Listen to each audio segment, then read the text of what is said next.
வணக்கம். நாம் இன்று பார்க்க போவது கேப்டன் பிரபாகரன் ரீரிலீஸ் 4K கஷ்டி தரம் 3வது நாள் வசூல் விவரத்தை தான் நாம் இன்று பார்க்க போகின்றோம். நடிகர் விஜயகாந்தின் 100வது திரைப்படமாக வெளியான கேப்டன் பிரபாகரன் ரசிகர்களிடம் பெரும் வரவேற்பை பெற்றது.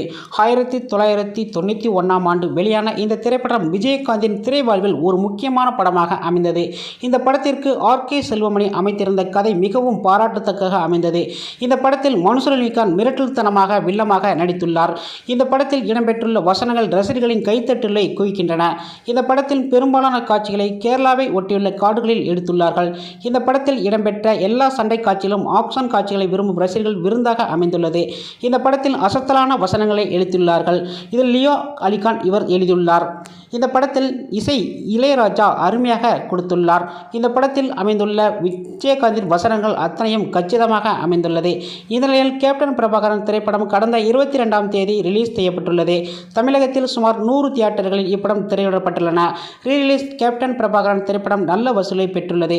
முதல் நாள் இப்படம் 42 லட்சமும் 2வது நாள் 86 லட்சமும் வசூலாகி உள்ளது. மேலும் 3வது நாளாக நேற்று இந்த படம் 1,30,00,000 வசூல் குவித்துள்ளது. இந்த படத்தை விஜயகாந்த் ரசிகர்கள் மட்டுமில்லாமல் சிறுவர்கள் பார்த்து ரசித்து வருகிறார்கள். விஜயகாந்தின் படத்திற்கு இன்னமும் மதிப்பில் குறையாமல் அமைந்துள்ளது. கேப்டன் பிரபாகரன் இன்று கேப்டன் விஜயகாந்தோட பிறந்தநாள் என்று இன்றும் ரசிகர்கள் குவிந்து கொண்டே இருக்கின்றார்கள்.